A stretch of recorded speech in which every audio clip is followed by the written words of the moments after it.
Cette histoire, je ne l'ai jamais racontée à personne, à part à l'homme que j'aime.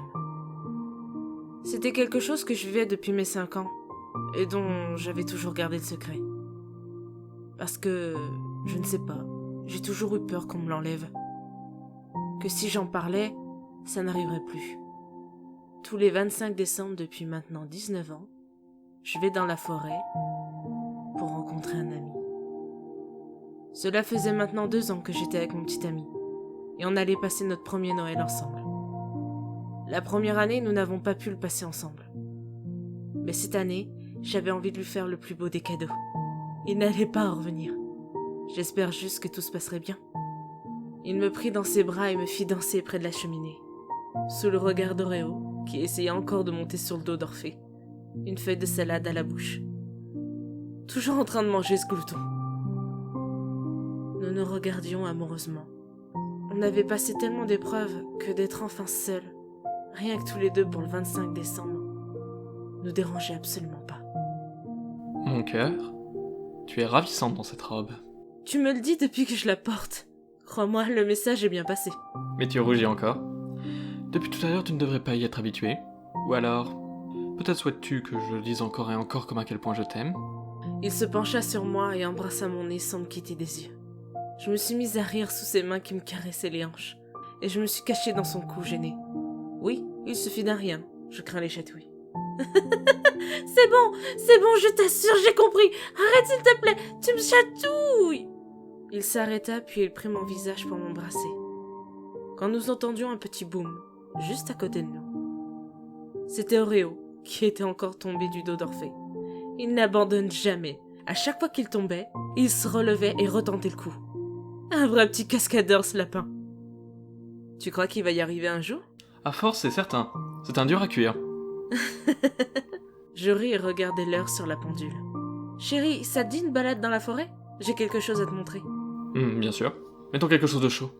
Je quittai ses bras puis je suis allée dans la chambre pour retirer ma robe et mettre un pantalon et un pull.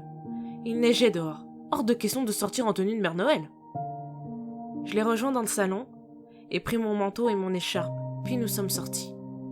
Le ciel était dégagé, la nuit était belle, et le ciel plein d'étoiles. Le sol était recouvert de neige.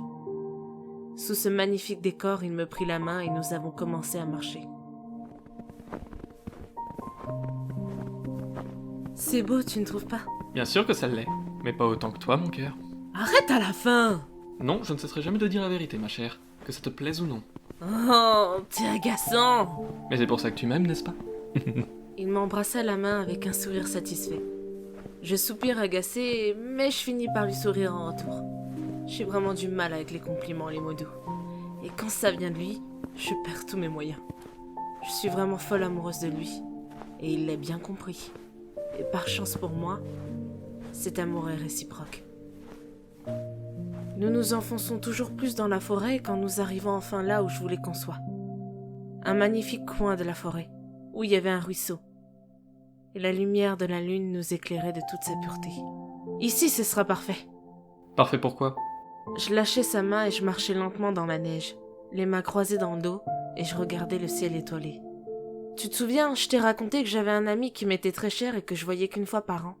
Oui, je m'en souviens. Ça a un rapport avec cet endroit? L'endroit n'a pas d'importance en fait. Je ne sais pour quelle raison, à chaque 25 décembre, il me retrouve où que je sois. Mais ce soir, je souhaite te le présenter. Il est très timide, alors sois sage. Je lui souris mystérieusement et il me sourit amusé. Je me demande bien pourquoi tu te donnes autant de mal en plus pour moi. Chut, il arrive. Regarde. Qu'est-ce que... Quelque chose sortit des arbres et marchait dans notre direction. Je vis mon petit ami ouvrir de grands yeux ébahis. Et sa bouche était grande ouverte également. Je ne l'avais jamais vu comme ça. Il avait beau dire que j'étais la plus belle chose qu'il n'avait jamais vue de sa vie. Mais je voyais bien que son regard le trahissait ce soir. Mais j'en étais ravie. Je lui avais partagé mon secret. J'étais sûre de lui. Et mon ami, méfiant, avança vers moi pendant que j'avançais vers lui. « Bonsoir mon ami, joyeux Noël. Tu m'as tellement manqué. » Je pris la tête de l'animal dans mes mains. C'était un grand et beau cerf blanc, comme la neige. Comme mon petit ami, la première fois, je n'avais jamais rien vu d'aussi beau.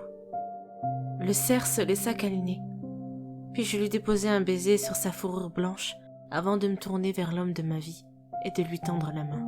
« Il veut te saluer. Viens, prends ma main et marche doucement. » Il me tendit la main, hésitant, puis il avança lentement vers moi, sans quitter des yeux le cerf. Quelque chose se passait entre eux. Je le sentais. Je déposai sa main sur la tête du cerf et je reculai un peu pour les laisser faire connaissance. Mon copain me regarda paniqué, ne sachant quoi faire. Mais je lui souris et lui fis signe d'y aller. C'est alors que le cerf posa sa tête sur son torse et ne bougea plus. Voyant l'animal confiant, il lui caressa alors la tête, doucement, avec un sourire que je lui avais rarement vu. J'étais si heureuse de le voir ainsi. Ma surprise lui avait plu et mon ami aussi. Je me serrai contre lui et lui dis plein d'amour. « Joyeux Noël, je t'aime. » Merci mon cœur, je t'aime aussi.